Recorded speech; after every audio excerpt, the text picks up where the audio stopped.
एकरा के समझावत हम थक गइल बानी। जने जातिया वो नहीं झगड़ा झंझट करावतिया। अरे अरे ई का करतानी? अरे अब का भइल? अरे पूछे एकरा से का भइल? मदनवा बहन पार्टी के बेटा के बियाह बिगाड़ के आ गइल। का कही गांव के लोग हमार शिकायत करवा देलस। मन तो करता कि जान मार दी।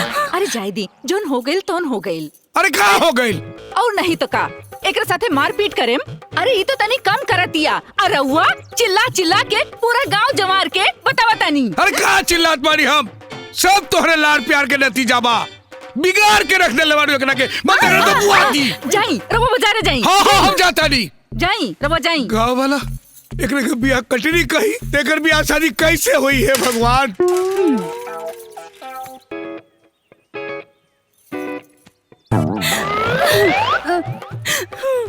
तू मत रोवा, तोरा खातिर खाना बनावतानी। ठीक बा, जल्दी से आवा। हाँ?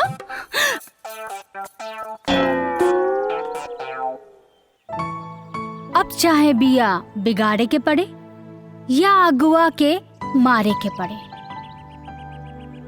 बाकी गोपू तो हमार हवे और हमरे ही रहियन।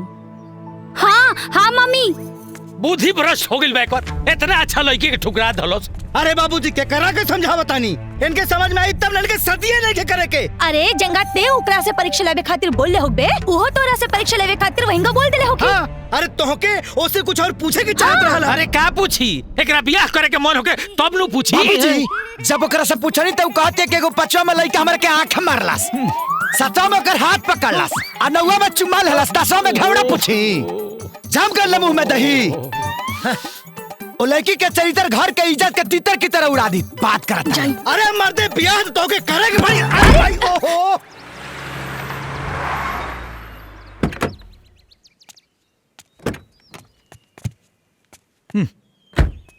देखा बड़ा मुश्किल से बियाह से टोले बनी।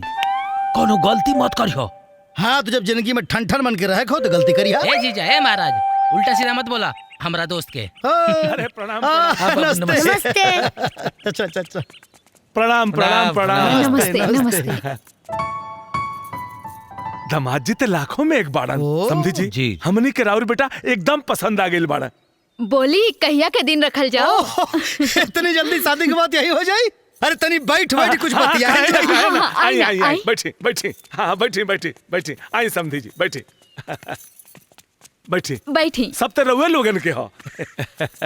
बाबूजी सही कहा तानी। अरे तो जब हमारे साले साहब रहुआ लगन कितना पसंद आइए गेल बाड़े तो फिर आगे का कार्यक्रम बताइयो को शुरू कर जाओ। तो अब देर कौना बात के? ई समझ लें कि अपन सबे बैठ के कोनो नीमन दिन देख के तय कर दिहल जाओ। अरे लेकिन बिना पंडित के कोनो अच्छा समझी जी देखी, जौना दिन आपके बैंड के सबसे ढेर सट्टा होखी, ई जानी के वो दिन सबसे बढ़िया लगन। अरे बाप रे बाप, गजब का दिमाग बा। हाँ तो बाबूजी तारीख तहरी बहिनी के बिना देखले रिश्ता फाइनल करता। अरे बबुआ जी घबरात काहे बानी? हाँ। हमार छोटकी बहन बहुत ही सुंदर और सुशील बिया। अच्छा। आई, रघुआ के भेंट कराओ तनी। आई चली आई जाई बाबू जाई। आई। तू कहाँ हुरियान जाता वा? समझी जी बोले। अब तो हमार बेटी राउर पतो है ना होखी। बिल्कुल। तो बबुआ जी के देख ले। अरे रुपाई होए वाला तार पति बाड़न, अच्छा से बतियाला।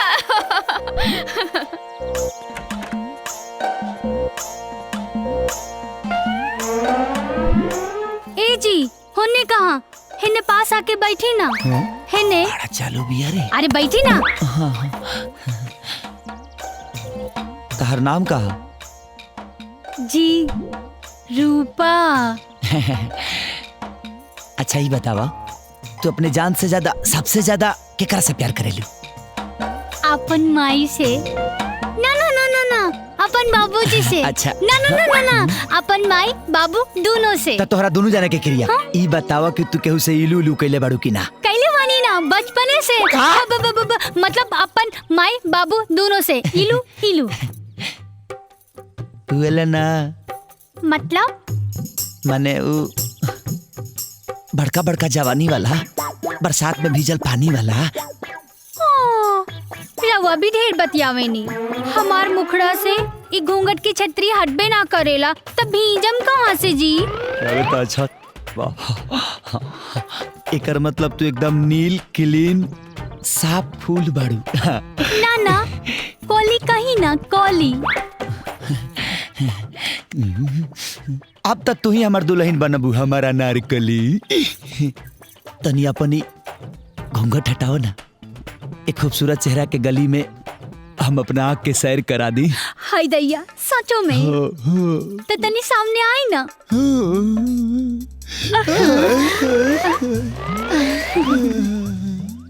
तनी और नजदीक आई ना।